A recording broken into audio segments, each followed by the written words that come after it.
21শে September 2025 সকাল 6:45 air ইন্ডিয়ার flight IX1197 Guwahati এয়ারপোর্টে ল্যান্ড করে।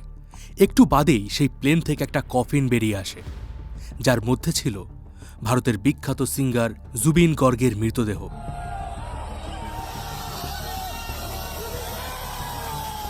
যিনি মাত্র কয়েকদিন আগেই একটি কনসার্টে পারফর্ম করতে সিঙ্গাপুর গিয়েছিলেন, কিন্তু সেখানেই রহস্যজনকভাবে সাঁতার কাটার সময় তার মৃত্যু হয়। সিঙ্গাপুরের লোকাল হসপিটালে যখন জুবিনের পোস্টমর্টেম করা হয়, তখন মৃত্যুর কারণ হিসাবে বলা হয় জুবিনের ফুসফুসে তারা জল পেয়েছেন এবং জলে ডুবে যাওয়ার কারণেই তার মৃত্যু হয়েছে। এমনকি তার ব্লাডে অ্যালকোহলের লেভেলও স্বাভাবিকের তুলনায় অনেকটাই বেশি ছিল। কিন্তু জুবিনের মৃতদেহ যখন আসামে নিয়ে আসা হয়, তখন আসামের মুখ্যমন্ত্রী হেমন্ত বিশ্ব শর্মা দাবি করেন জুবিন জলে ডুবে মারা যায়নি, বরং তাকে পরিকল্পিতভাবে হত্যা করা হয়েছে। Assam's Chief Minister Hemant Biswa Sarma has now made a major statement on the death of singer Zubeen Garg, saying, "This is on record. এখন কোর্টের রেকর্ডত আছে যে দিস ইজ এ মার্ডার। আর কোনে মারিছে তাকো আজি আমি অনুমোদন লৈছো, এজনে মারিছে আর কেজনে সহযোগিতা কৰিছে। এমনকি তিনি আবারও জুবিনের মৃতদেহ আসামের গুয়াহাটি হসপিটালে পোস্টমর্টেমের জন্য পাঠান। তো প্রশ্ন হচ্ছে, যেখানে সিঙ্গাপুরের হসপিটাল জুবিনের মৃত্যুকে স্বাভাবিক বলছে, সেখানে কেন আসামের মুখ্যমন্ত্রী সেই পোস্টমর্টেম রিপোর্টকে মানতে চাইছেন না? তাহলে কি সত্যি জুবিনকে কেউ প্ল্যানিং করে হত্যা করেছিল? জুবিন গর্গ, যিনি আসামের প্রত্যন্ত এলাকা থেকে উঠে এসে জায়গা করে নিয়েছিলেন বলিউডের মঞ্চে, যার গান শুধু ভারত নয়, আজ সারা বিশ্ব জুড়ে ছড়িয়ে পড়েছে, যে মানুষটি তার সারা জীবন অন্যের সাহায্যের জন্য অতিবাহিত করেছেন, তিনি আবার তার একদম পিক টাইমে বলিউড ছেড়ে বেরিয়ে এসেছিলেন। A king should never leave his kingdom. তার কোনো রজা নাই। এবং বেছে নিয়েছিলেন একদম সাধারণ জীবন। এখানেও একটা প্রশ্ন ওঠে যে বলিউডের গ্ল্যামারাস লাইফ কেন জুবিন ছেড়ে দিয়েছিলেন, নাকি বলিউডের মাফিয়ারা তাকে ছাড়তে বাধ্য করেছিল? অলরেডি আসাম পুলিশ জুবিনের রহস্যজনক মৃত্যুর সন্দেহে 7 জনকে অ্যারেস্ট করেছে। আর এই 7 জনের মধ্যে এমন একজন ছিলেন যিনি দাবি করেন জলে ডুবে নয়, বরং জুবিনের মৃত্যু হয়েছিল বিষ প্রয়োগে। আর এই স্টেটমেন্টের পর থেকেই জুবিনের মৃত্যুর রহস্য সমাধানের বদলে আরও বেশি মিস্টিরিয়াস হয়ে উঠেছে। তো প্রশ্ন হচ্ছে, সেদিন জুবিনের সাথে ঠিক কী হয়েছিল? কেন আজও জুবিনের মৃত্যুর 3 মাস পরেও আসামের জনগণ তার শোক থেকে বেরিয়ে আসতে পারছেন না? কেন তিনি আসামের মানুষদের কাছে এতটা প্রিয় ছিলেন? তো আমি রয়েছি মিঠুন আপনাদের সাথে। আজ কথা হবে জুবিন গর্গের মৃত্যুর রহস্য নিয়ে। তবে আজকের এই ভিডিও কিন্তু শুধুমাত্র জুবিনের মৃত্যুকে সামনে রেখে ভিউজ কামানো নয়, জুবিন মানুষটা আসলে কেমন ছিলেন সেটা তুলে ধরাই আমাদের এই ভিডিওর উদ্দেশ্য। তো চলুন শুরু করা যাক। 18 সেপ্টেম্বর 2025 জুবিন গর্গ তার ব্যান্ড মেম্বারদের সঙ্গে সিঙ্গাপুর পৌঁছান। সিঙ্গাপুরেই 20 সেপ্টেম্বর নর্থ ইস্ট ফেস্টিভ্যালে তার পারফর্ম করার কথা ছিল। এই অনুষ্ঠানের জন্যই তিনি সিঙ্গাপুরে ঠিক 2 দিন আগে পৌঁছেছিলেন। আর জুবিনের মতো একজন পপুলার সিঙ্গারের জন্য এই ধরনের কনসার্ট নতুন কিছু ছিল না। এর আগেও তিনি বেশ কয়েকটা ইন্টারন্যাশনাল কনসার্ট করেছিলেন। কিন্তু অনুষ্ঠানের ঠিক আগের দিন, মানে 19শে সেপ্টেম্বর, জুবিনকে সিঙ্গাপুরের আসাম অ্যাসোসিয়েশনের একটা ইয়ট পার্টিতে ইনভাইট করা হয়। এই পার্টির প্ল্যানিং কিন্তু আগে থেকে করা ছিল না। আর সেই ইয়টে জুবিনের সঙ্গে ছিলেন তার ম্যানেজার এবং তার 4 জন ব্যান্ড মেম্বার। এছাড়াও ছিলেন আসাম কমিউনিটির 11 জন মেম্বার। জুবিন সহ প্রত্যেকেই ওদিন ওই পার্টিতে অনেক বেশি পরিমাণে ড্রিঙ্ক করেছিলেন। এরপর দুপুরের দিকে ওই পার্টির কয়েকজন জলে নেমে সাঁতার কাটতে শুরু করে। বেলা 2টো নাগাদ জুবিন নিজেও লাইফ জ্যাকেট পরে জলে নামেন, কিন্তু কিছুক্ষণ জলে থাকার পরেই তিনি আবার ইয়টে উঠে আসেন। এই সময় তিনি তার ম্যানেজার সিদ্ধান্ত শর্মাকে বলেন তার লাইফ জ্যাকেট পরে অস্বস্তি হচ্ছে। তখন সিদ্ধার্থ তাকে বলেন জ্যাকেট খুলে তারপর জলে নামতে। এরপর জুবিন আবার জলে নামেন এবং তার সাথে ওই মুহূর্তে আরও বেশ কয়েকজন ছিল। আর কিছুক্ষণ পরে বাকিরা লক্ষ্য করেন যে জুবিনকে খুঁজে পাওয়া যাচ্ছে না। তারা তাড়াতাড়ি আশেপাশে এবং জলের নিচে জুবিনকে খুঁজতে শুরু করে। আর কিছুক্ষণ পরেই জলের তলা থেকে জুবিনের নিথর দেহ উদ্ধার করা হয়। এরপর তারা জুবিনকে সিপিআর দিয়ে তার শ্বাস প্রশ্বাস স্বাভাবিক করার চেষ্টা করেন, কিন্তু জুবিনের হার্টবিট ক্রমশ কমে যাচ্ছিল। এরপর জুবিনকে নিয়ে যাওয়া হয় কাছেই থাকা সিঙ্গাপুর জেনারেল হসপিটালের আইসিইউতে, কিন্তু ততক্ষণে অনেক দেরি হয়ে গিয়েছিল। ভারতীয় সময় বেলা 2:30 নাগাদ হসপিটালের ডাক্তাররা তাকে মৃত ঘোষণা করে। আর এর কিছুক্ষণ বাদেই হসপিটাল অথরিটি জুবিনের পোস্টমর্টেম শুরু করে। আর এই পোস্টমর্টেম রিপোর্টে মৃত্যুর কারণ হিসাবে লেখা ছিল অ্যাসফিশিয়া ডিউ টু ড্রাউনিং, অর্থাৎ বেশিক্ষণ জলে ডুবে থাকার কারণে তার ব্রেইন পর্যন্ত অক্সিজেন পৌঁছাতে পারেনি এবং এরপর কার্ডিয়াক অ্যারেস্ট আর অক্সিজেনের অভাবে তার মৃত্যু হয়েছে। আর এখানেই আসে একটা সবথেকে বড় প্রশ্ন। জুবিনের পার্সোনাল ডাক্তার হিতেশ বড়ুয়া জুবিনকে জল এবং আগুন থেকে দূরে থাকতে বলেছিলেন, আর সেই ইনফরমেশন নিশ্চয়ই তার ম্যানেজার সিদ্ধার্থ শর্মার কাছে ছিল। তাহলে তিনি কিভাবে জুবিনকে মদ্যপ অবস্থায় কোনো লাইফ জ্যাকেট ছাড়া জলে নামার পারমিশন দিয়েছিলেন? আর কেন জুবিনের সেফটির জন্য আশেপাশে কোনো সুইমিং এক্সপার্ট ছিল না? এটা কি নিছকই কোনো কাকতালীয় ঘটনা, নাকি এর পেছনে কোনো বড় ষড়যন্ত্র ছিল? জুবিনের মৃত্যুর কিছু সময়ের মধ্যেই এই খবর আসাম তথা ভারত জুড়ে ছড়িয়ে পড়ে। আর অহমীয়াদের কাছে জুবিনের মৃত্যু ভীষণই শকিং একটা ইনসিডেন্ট ছিল। এই নিউজ শোনার পর আসামের রাস্তাঘাট সুনসান হয়ে যায়, এমনকি বিভিন্ন জায়গায় দোকান বাজারও বন্ধ হয়ে যায়। লোকজন তাড়াতাড়ি তাদের বাড়িতে ফিরে আসে। দেখতে দেখতে পুরো রাজ্য জুড়ে শোকের এক গভীর অন্ধকার ছায়া নেমে আসে, যেন আসামের প্রত্যেকটা পরিবার তাদের পরিবারের কাউকে হারিয়েছিল। আর এরপরেই জুবিনের ওয়াইফ গরিমা সাইকিয়া দাবি করেন যে এই ইয়র পার্টির ব্যাপারে তার কাছে কোনো ইনফরমেশনই ছিল না। আর এরপর থেকেই এই পার্টি অর্গানাইজারদের প্রতি মানুষের ক্ষোভ বাড়তে শুরু করে। তারা মনে করে যে হয়তো জুবিনের কাছের লোকেরাই ষড়যন্ত্র করে তাকে হত্যা করেছে। এই সময় নর্থ ইস্ট ফেস্টিভ্যালের অর্গানাইজার শ্যামকানু মহন্ত এবং জুবিনের ম্যানেজার সিদ্ধার্থ শর্মার বিরুদ্ধে রাজ্যের বিভিন্ন জায়গা থেকে 50টারও বেশি এফআইআর করা হয়। আর এত পরিমাণে এফআইআর হতে দেখে আসাম সরকার এই কেসের ইনভেস্টিগেশনের জন্য একটা স্পেশাল টিম তৈরি করে। এই স্পেশাল টিম শ্যামকানু মহন্ত এবং সিদ্ধার্থ সহ মোট 7 জনকে অ্যারেস্ট করে। আর আসামের জনগণ এতটাই ক্ষুব্ধ হয়েছিল, যখন এই 7 জনকে কোর্টে নিয়ে যাওয়া হচ্ছিল তখন উত্তেজিত জনতা পুলিশের কাছ থেকে তাদেরকে কেড়ে নেবার চেষ্টা করেছিল। জুবিনের আগেও কিন্তু আসামে অনেক বড় বড় সিঙ্গার এসেছিলেন। তাহলে প্রশ্ন হচ্ছে, জুবিনের মধ্যে কি এমন ছিল যে মানুষ থেকে এতটা ভালোবাসত? কেন তার মৃত্যুতে একটা গোটা রাজ্য জুড়ে শোকের ছায়া নেমে এসেছিল? চলুন এবার সেটাই দেখে নেব। জুবিন একবার একটা ইন্টারভিউতে বলেছিলেন, যদি বলিউডের কোনো প্রডিউসাররা আমার সাথে কন্ট্যাক্ট করতে চায় তাহলে তাদের আসামে আসতে হবে। A king should never leave his kingdom. তার কোনো রোজা নাই। এখানে জুবিন বোঝাতে চাইছিলেন যে মুম্বাইয়ের ইন্ডাস্ট্রির যে প্রডিউসাররা, তাদের কথায় জুবিন ওঠা বসা করেন না। বলিউডের অনেক প্রডিউসাররাই চান যে শিল্পীরা তাদের দরজায় এসে হাজির হোক, তাদের কাছে কাজের জন্য ভিক্ষা করুক। কিন্তু জুবিন সবসময় একজন শিল্পীর সম্মান চেয়েছেন। তিনি আসাম, অহমিয়া ভাষা এবং সেখানকার মানুষের সম্মানকে নিজের কেরিয়ারের থেকেও বেশি অগ্রাধিকার দিয়েছিলেন। জুবিনের সিম্পল লাইফস্টাইল এবং অন্যায়ের সাথে আপোষ না করাই মানুষের মনে তাকে রাজার জায়গা করে দিয়েছিল। তিনি খুব সহজেই মানুষের সঙ্গে মিশে যেতে পারতেন। জুবিনকে প্রায় লোকাল এরিয়ায় চায়ের দোকানে বিভিন্ন শ্রেণীর মানুষের সঙ্গে গল্প করতে দেখা যেত। আবার বিকেল হলেই তিনি স্কুল বা কলেজের স্টুডেন্টদের সঙ্গে ব্রহ্মপুত্রের ঘাটে আড্ডা দিতেন। আর তিনি কখনোই নিজের স্টারডম প্রকাশ করতেন না। জুবিনের গান সবসময় স্বাধীনতা ও মুক্ত চেতনার কথা বলতো। এমনকি এর জন্য তিনি প্রভাবশালীদের সাথে লড়াই করতেও পিছপা হননি। জুবিনকে মানুষ সবথেকে বেশি মনে রেখেছে যে কারণে, সেটা হলো তার পরোপকারিতা। যে কোনো সময় তিনি মানুষের সাহায্যে ঝাঁপিয়ে পড়তেন। দেশ বিদেশে কনসার্ট করে জুবিন যে টাকা পেতেন তার বেশিরভাগ অংশই তিনি মানুষকে সাহায্যে দান করে দিতেন। গুয়াহাটি সহ আসামে তার যতগুলো রেকর্ডিং স্টুডিও ছিল, সে সমস্ত জায়গায় ঘন্টার পর ঘন্টা মানুষের ভিড় লেগে থাকত। আর তিনি কখনো কাউকে নিরাশ করতেন না। তিনি নিজের সাধ্যমতো দিয়ে চেষ্টা করতেন প্রত্যেকটা মানুষকে সাহায্য করতে।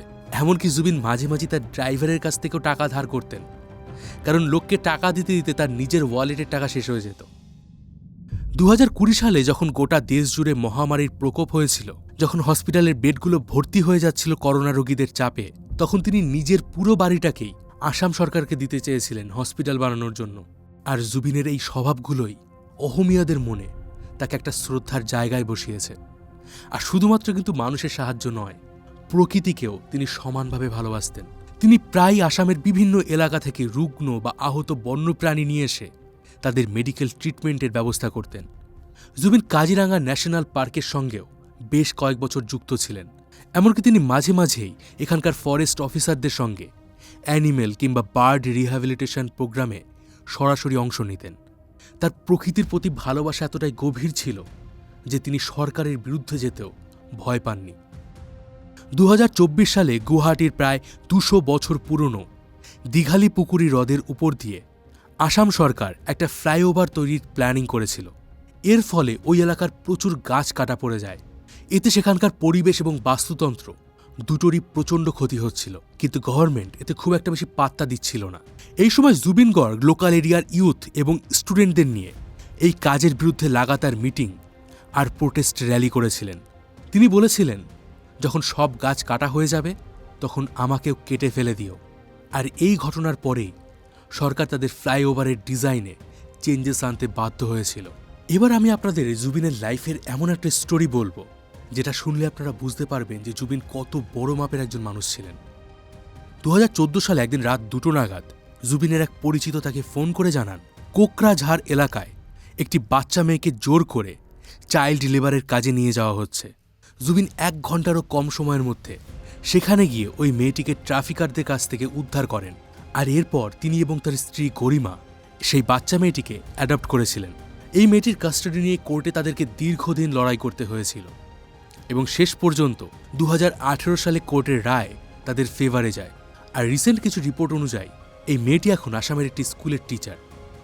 অহমিয়াদের মধ্যে জুবিনের ইনফ্লুয়েন্স এতটাই বেশি ছিল যে জুবিন যদি চাইতেন যে কোনো সময় যে কোনো সরকারকে বদলে দিতে পারতেন, কিন্তু তিনি কখনো রাজনীতির নোংরা পাকে জড়াতে চাননি।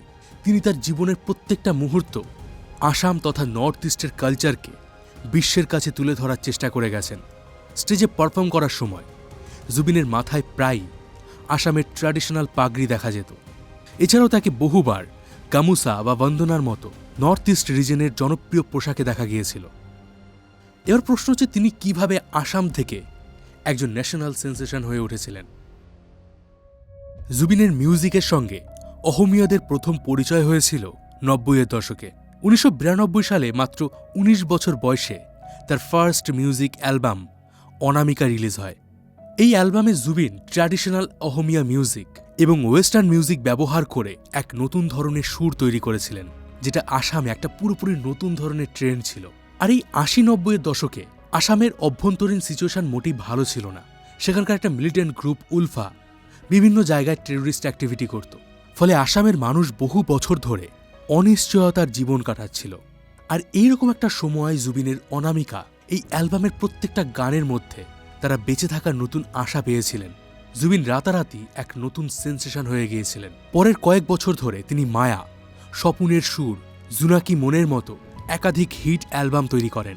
অ্যালবামের পাশাপাশি তিনি এবার অহমিয়া ফিল্মেও গান গাইতে শুরু করেন। 1996 সালের মধ্যে জুবিন প্রায় 26টি অহমিয়া ফিল্মে গান গেয়েছিলেন, কিন্তু এখানেই তিনি থেমে থাকতে চাননি। তার নেক্সট ডেস্টিনেশন ছিল বলিউড। 1995 সালে জুবিন আসাম ছেড়ে পুরোপুরিভাবে মুম্বাই চলে এসেছিলেন। তবে বলিউডের মতো একটা গ্ল্যামারাস ইন্ডাস্ট্রিতে কাজ করা একেবারেই সহজ ছিল না। শুরুর দিকে বলিউডের কম্পোজাররা জুবিনকে মেইনলি কোরাস সিঙ্গার হিসেবে ইউজ করতেন। প্রথমবার 2000 সালে ঋত্বিক রোশনের ফিজা সিনেমায় জুবিন প্লেব্যাক করার সুযোগ পেয়েছিলেন। এরপর ম্যায় প্রেম কি দিওয়ানি হো, জাল, দ্য ট্র্যাপ, মুম্বাই সে আয়া মেরা দোস্তের মতো বেশ কিছু সিনেমায় তিনি গান গেয়েছিলেন। কিন্তু তার মিউজিক ক্যারিয়ারের টার্নিং পয়েন্ট আসে 2006 সালে। গ্যাংস্টার সিনেমায় গাওয়া তার ইয়া আলী অল ওভার ইন্ডিয়াতে ব্যাপক হিট হয়েছিল।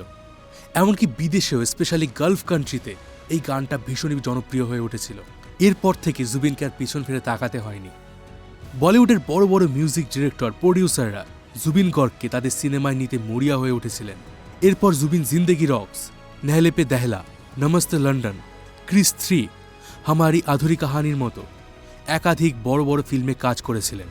কিন্তু বলিউডে যখন তার কেরিয়ার সবথেকে সেফ এবং ব্রাইট ছিল, তখনই তিনি মুম্বাই ছেড়ে আবার আসামে ফিরে আসেন। চলুন এবার সেই কারণটা আপনাদেরকে বলি। জুবিন বাস্তবে খুবই স্বাধীনচেতা মানুষ ছিলেন। মিউজিক শুধুমাত্র তার একটা প্যাশন ছিল না, তিনি জিনিসটাকে মন প্রাণ দিয়ে ভালোবাসতেন। তিনি যখনই কোনো গান রেকর্ড করতেন, সেই গানের মধ্যে তার নিজস্ব একটা ইউনিকনেস রাখার চেষ্টা করতেন। কিন্তু ইয়া আলী গানের পর থেকে বেশিরভাগ মিউজিক প্রডিউসাররা তাকে রক নয়তো কাওয়ালির মতো গানে নিতে চাইছিল, যেটা জুবিনের একদমই পছন্দ হয়নি। তিনি সবসময় ডিফারেন্ট টাইপের মিউজিক ট্রাই করতে চাইতেন। কিন্তু একটা সময় জুবিন বুঝতে পারেন তিনি এই স্বাধীনতা বলিউডে পাবেন না। তাই আপোষ না করে জুবিন পুরোপুরিভাবে মুম্বাই ছেড়ে আসামে ফিরে এসেছিলেন। নাম, যশ, টাকা পয়সার থেকেও জুবিন বেছে নিয়েছিলেন সেই নেচার ও কালচারকে, যেটা তার মিউজিক বানানোর মেইন ইন্সপিরেশন ছিল। জুবিন আসাম সহ নর্থ ইস্টের 250-রও বেশি আলাদা আলাদা ট্রাইবালদের সাথে 5000-এরও বেশি গানে কোলাবোরেশন করেছিলেন। তিনি বিহু, বরগীত, কামরূপী, লোকগীতের মতো আসামের একাধিক লোকসঙ্গীত গেয়েছেন। 33 বছরের মিউজিক ক্যারিয়ারে জুবিন অহমিয়া, হিন্দি, বাংলা, তামিল মিলিয়ে 40টি ভাষায় প্রায় 38,000-এরও বেশি গান রেকর্ড করেছেন। আমরা যারা আসামে থাকি না তাদের কাছে জুবিন গর্গ আর 5টা সিঙ্গারের মতোই, কিন্তু আসামে তিনি ছিলেন এমন একজন মানুষ যিনি সবসময় মানুষের অধিকার নিয়ে কথা বলতেন। আসামে যখনই কোনো বড় ইনসিডেন্ট হতো মানুষ অপেক্ষা করত জুবিনের স্টেটমেন্টের জন্য। এবার আপনাদেরকে একটা অন্য ঘটনা বলি। 2014 সালে আসামের মিলিটেন্ট গ্রুপ উলফা আসামের সমস্ত সিঙ্গারদের হুমকি দিয়েছিল যে বিহু উৎসবে হিন্দি গান গাওয়া চলবে না, আর যারা তাদের কথা শুনবে না তাদেরকে তারা প্রকাশ্যে হত্যা করবে।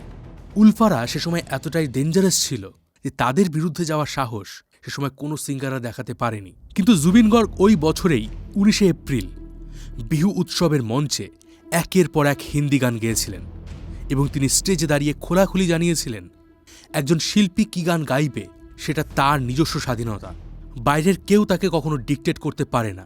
এই ঘটনার পর আসামের সরকার তাকে ভিভিআইপি সিকিউরিটি দেওয়ার ব্যবস্থা করেছিল, কিন্তু জুবিন জানিয়েছিলেন তিনি সাধারণ অহমিয়াদের মধ্যেই নিজেকে বেশি নিরাপদ মনে করেন। এছাড়াও একবার একটি প্রোগ্রামে তাকে হিন্দি গান গাওয়ার জন্য অর্গানাইজাররা মঞ্চ থেকে নেমে যেতে বলেছিলেন। তখন জুবিন সেই অর্গানাইজারদের উদ্দেশ্যে বলেছিলেন, 25 বছর ধরে আসামের মিউজিককে আমি প্রমোট করেছি, আপনারা নন। You can't dictate me. গান ছাড়াও তিনি একাধিক অহমিয়া ফিল্মে অ্যাক্টিং, ডিরেকশন এবং প্রডিউসিং করেছিলেন। একটা সময় এমন ছিল যখন অহমিয়াদের মধ্যে লোকাল সিনেমা নিয়ে তেমন একটা উৎসাহ ছিল না এবং এর কারণে আসামে একের পর এক সিনেমা হল বন্ধ হয়ে যাচ্ছিল। 2017 সালে আসামে মাত্র 57টা সিনেমা হল চালু ছিল। সে সময় যদি কোনো সিনেমা 40 থেকে 50 লাখ টাকা তুলে নিত তাহলেই প্রডিউসাররা সন্তুষ্ট থাকত। কিন্তু 2017 সালের সেপ্টেম্বরে জুবিন গর্গ তার মিশন চায়না নামে একটি সিনেমা লঞ্চ করেছিলেন, যেটার বাজেটই ছিল প্রায় 1 কোটি টাকা। এটা রিলিজ করার পর অহমিয়া ফিল্ম ইন্ডাস্ট্রি থেকে এই মুভিটা 5 কোটি টাকা কালেকশন করেছিল, যেটা এর আগে ইন্ডাস্ট্রিতে অন্য কোনো মুভি করতে পারেনি। মিশন চায়নার এই সাফল্যের পর বহু ধনী ধনী প্রডিউসাররা অহমিয়া ফিল্মে ইনভেস্ট করতে শুরু করে, আর এখনও পর্যন্ত বেশ কিছু মুভি এমনও হয়েছে যেগুলো 10 কোটির গণ্ডিও পার করে ফেলেছে। নিজের শেকড়, নিজের সংস্কৃতির প্রতি জুবিনের এই ভালোবাসাই তাকে মানুষের কাছে এতটা প্রিয় করে তুলেছে। তিনি অহমীয়দের কাছে হয়ে উঠেছিলেন তাদের ঘরের ছেলে।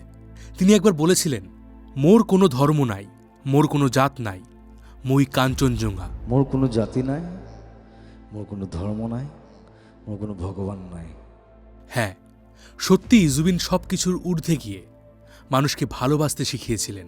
তাই আজ 3 মাস পরেও অহমীয়রা প্রতিটা মুহূর্তে তার অভাব বোধ করছেন। আজও প্রত্যেকটা মানুষের মনে একটাই প্রশ্ন, 19শে সেপ্টেম্বরের দিন জুবিনের সাথে ঠিক কী হয়েছিল। এই কেস নিয়ে এখনও পর্যন্ত প্রতিদিনই নতুন নতুন থিওরি উঠে আসছে, কিন্তু এখনও অবধি কোনো কিছুই প্রমাণিত হয়নি। 12ই ডিসেম্বর আসামের অথরিটি গুয়াহাটি হাইকোর্টে জুবিনের 2 ব্যান্ড মেম্বার সহ 5 জনের নামে চার্জশিট জমা দিয়েছে। এবার চলুন দেখে নেওয়া যাক সেই চার্জশিটে কী কী উল্লেখ রয়েছে। 18ই সেপ্টেম্বর অর্থাৎ মৃত্যুর আগের দিন জুবিন গর্গ তার ব্যান্ড মেম্বারদের সঙ্গে হোটেলে সারা রাত পার্টি করেছিলেন, আর সেখানেও তারা প্রচুর পরিমাণে মদ্যপান করেন। কিন্তু জুবিনের এক ব্যান্ড মেম্বার অমৃতপ্রভা মহন্ত পরের দিন সকালে তাকে জোর করে সেন্ট জেমস আইল্যান্ডের কাছে ইয়টে পার্টি করতে নিয়ে যায়, আর এই পার্টিতে জুবিনের সঙ্গে তার ম্যানেজার সিদ্ধার্থ শর্মাও ছিল। কিন্তু এই পার্টির ব্যাপারে কোনো আগাম ইনফরমেশন জুবিনের ওয়াইফ করিমার কাছে ছিল না। এমনকি সিঙ্গাপুরে যারা ওই নর্থ ইস্ট ফেস্টিভ্যাল আয়োজন করেছিল তারাও এই পার্টির ব্যাপারে কিছুই জানত না। এখানে একটা জিনিস আপনাদেরকে বলে রাখি, এই মৃত্যুর কিছুদিন আগে থেকেই জুবিন মৃগী রোগের সমস্যায় ভুগছিলেন। মাঝে মাঝে তার শরীরে খিঁচুনি হতো, আর এই কারণেই তার পার্সোনাল ডাক্তার হিতেশ বড়ুয়া তাকে আগুন এবং জল থেকে দূরে থাকতে বলেছিলেন।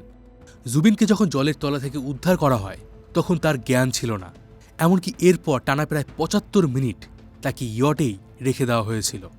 আর বলে দেই, জুবিনকে যে হসপিটালে নিয়ে যাওয়া হয়েছিল ওই ইয়ট থেকে সেই হসপিটালের ডিস্টেন্স ছিল মাত্র 20 মিনিটের। তাহলে কেন জুবিনকে ওই অবস্থায় 75 মিনিট ইয়টে রেখে দেওয়া হয়েছিল? যে 7 জনকে অ্যারেস্ট করা হয়েছে তাদের মধ্যে একজন হলেন শ্যামকানু মহন্ত, এবং ইনভেস্টিগেশনে জানা গেছে এই শ্যামকানু সেই ব্যক্তি যিনি সেদিন ইয়টে যাওয়ার আগে জুবিনকে হুইস্কির বোতল দিয়েছিলেন। অন্যদিকে আবার একজন রয়েছেন শেখর জ্যোতি গোস্বামী, যিনি জুবিনের সঙ্গে সেদিন সাঁতার কাটছিলেন, এবং তাকে যখন পুলিশ ইন্টারোগেট করে তখন সে জানায় শ্যামকানু মহন্ত এবং জুবিনের পার্সোনাল ম্যানেজার সিদ্ধার্থ শর্মা এরা দুজনে মিলে জুবিনকে বিষ দিয়েছে। তিনি আরও বলেছেন জুবিনকে ডুবে যেতে দেখে তিনি ইয়টের দিকে তাকিয়ে ইশারা করেছিলেন, আর সেই সময় সিদ্ধার্থ তাকে চিৎকার করে বলেছিলেন, যাবো দে, অর্থাৎ ওকে যেতে দাও, ওকে ওর মতো সাঁতার কাটতে দাও। এছাড়াও জুবিনকে যখন উদ্ধার করা হয় জলের নিচ থেকে, তখন শেখর জ্যোতি জুবিনের নাক দিয়ে অ্যাসিডের মতো একটা ফ্লুইড বেরোতে দেখেছিলেন, এবং তিনি এটাও বলেন যে জুবিন খুব ভালো মাপের একজন সাঁতারু ছিলেন। তিনি যতই মদ্যপান করুক না কেন তার পক্ষে জলে ডুবে যাওয়া অস্বাভাবিক। তবে এখনও পর্যন্ত এই স্টেটমেন্টের কোনো এভিডেন্স পুলিশ জোগাড় করতে পারেনি। এমনকি জুবিনের মৃতদেহ যখন পুনরায় আসামের গুয়াহাটি হসপিটালে পোস্টমর্টেম করা হয় তখনও সেই একই তথ্য উঠে আসে যে জুবিন জলে ডুবেই মারা গেছেন। আর এই কেসের ট্রায়াল 22 ডিসেম্বর থেকে গুয়াহাটি হাইকোর্টে শুরু হয়েছে, যেখানে প্রায় 300-রও বেশি সাক্ষীর জবানবন্দি রেকর্ড করা হবে। সুতরাং ভবিষ্যতে এই কেসের সাথে জড়িয়ে থাকা আরও বহু তথ্য সামনে আসবে, এবং আমরা চেষ্টা করব সেই বিষয়ে আপডেট আপনাদেরকে দেওয়ার। জুবিনের শেষ যাত্রায় আসামের বিভিন্ন জায়গা থেকে ছুটে এসেছিলেন প্রায় 15 লক্ষ মানুষ, যেটা এখনও পর্যন্ত বিশ্বের 4th largest funeral procession. Zubeen Garg শুধুমাত্র একজন পপুলার সিঙ্গার ছিলেন না, তিনি ছিলেন নর্থ ইস্টের প্রতিটা মানুষের মনের সুর। আপনার কি মনে হয় জুবিনকে সেদিন বিষ প্রয়োগ করে হত্যা করা হয়েছিল, নাকি এটা একটা অ্যাক্সিডেন্ট ছিল? আপনার মতামত কমেন্ট বক্সে অবশ্যই জানান। দেখা হবে পরে ভিডিওতে। ততদিন ভালো থাকবেন, সুস্থ থাকবেন, আর আমি ছিলাম মিঠুন আপনার সাথে।